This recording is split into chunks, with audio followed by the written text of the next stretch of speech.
I'm going to talk a little bit about prediction, and my belief is that we shouldn't be predicting death. I know this possibly is controversial among some astrologers, but I believe this is an ethical and a spiritual challenge for us to avoid predicting death. I want to look at how death can be shown on the horoscope in many ways. And I'd really encourage you to avoid causal thinking, which is that a certain configuration is indicative of death. I think it can be useful to look at death charts, but I don't believe that we can ever extract this idea of causality, that the death was caused by any particular planetary phenomenon. I think astrologers have a really wonderful role in helping reduce fear of death as a sort of generic, almost. I guess there's such a fear of death in the world, and I think astrologers can help reduce that through the way that we work.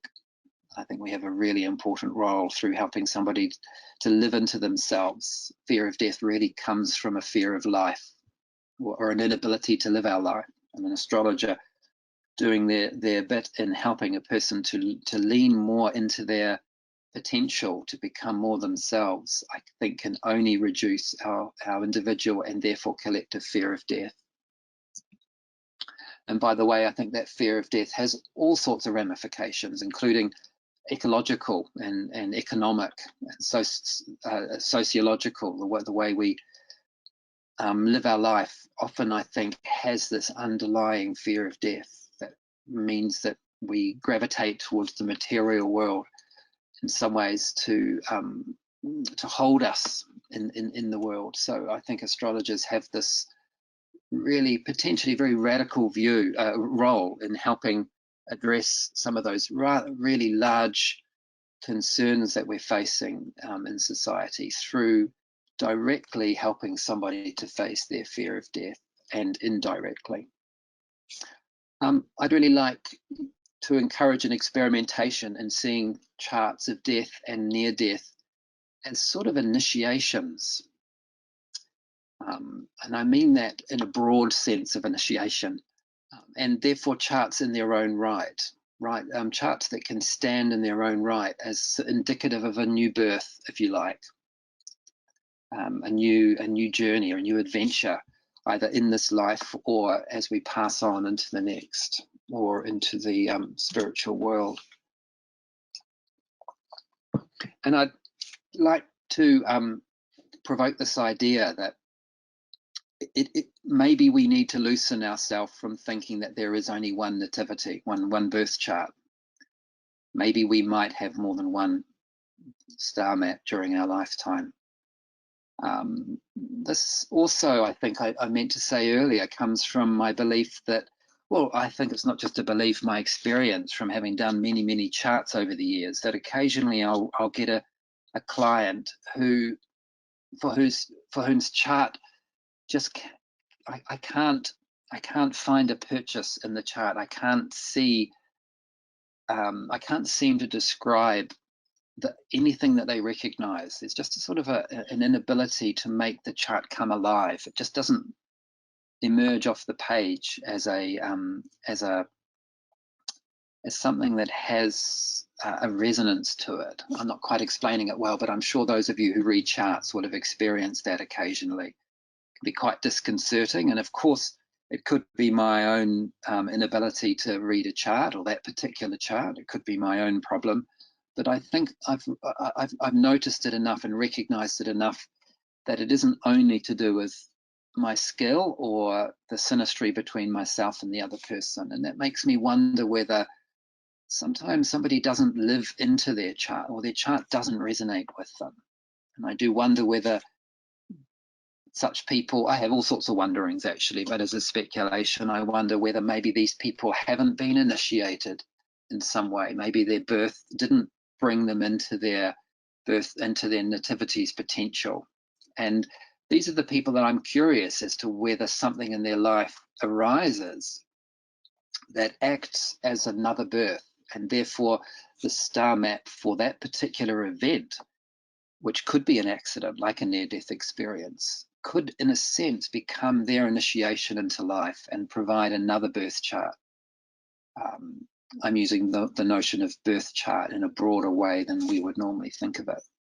So this last point, I was really just wanting you to take away this thinking about astrology in a broader way, that maybe we can loosen our attachment to a birth chart and see that astrology can arise from other events, meaningful astrology that could even be equivalent to the nativity, that could arise through key initiatory events that may take place during our life. I think this is probably showing you a little bit where I'm coming from spiritually. I don't believe death is the opposite of life, but death is the opposite of birth. It's the sort of bookend. If you want to see the whole process as an incarnation process, we come in at the birth moment and we leave at the death moment. It's not opposite to what happens in between, but it's opposite to the process of the birth. And in many ways, the death is a birth into another realm, into another mystery, which we can only ever speculate on or have our own belief systems around. But I feel like it's useful to see death in that way. So the process of leading towards death could be seen as the conception of a new birth at the other end. So that's perhaps something to bear in mind as I'm talking today. So we're going to go through a little. I've talked a bit about how astrology can help this sort of fear of death that we have in the Western world particularly, and I might say one or two things more about that. I want to look at symbols of death in the birth chart. I want to look at how we and whether we should predict death.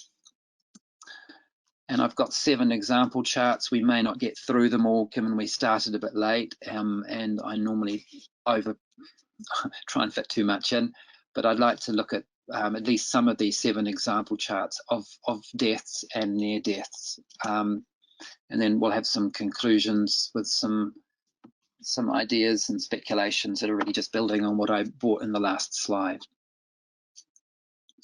So yeah, the fear of death that we have, I don't think I need to say too much more. I think we're probably all well aware of it, whether or not we have a fear of death. That is certainly something that I think we see evidence of in the world. So much of our material world could in some ways be seen in service of trying to remind us of our, or be about a wish to become immortal because of our fear of the fact that we're here for such a small and short transitory time. And as I was saying earlier, I feel so often the fear of death in an individual way arises from the fact that we may not have lived our full potential, and therefore we have regrets and attachments to this life. So in order for us to fulfill that our contract or fulfill what we would like to have done in this life. And I believe astrology has a really important role in being like a wake-up call, a form of initiation, a certain short and sharp clap of thunder that wakes us up into ourself. It needn't be that, it could be much more gentle than that, but I think it can have that effect of reflecting the self that we are, that when we are truly living it, our fear of death evaporates.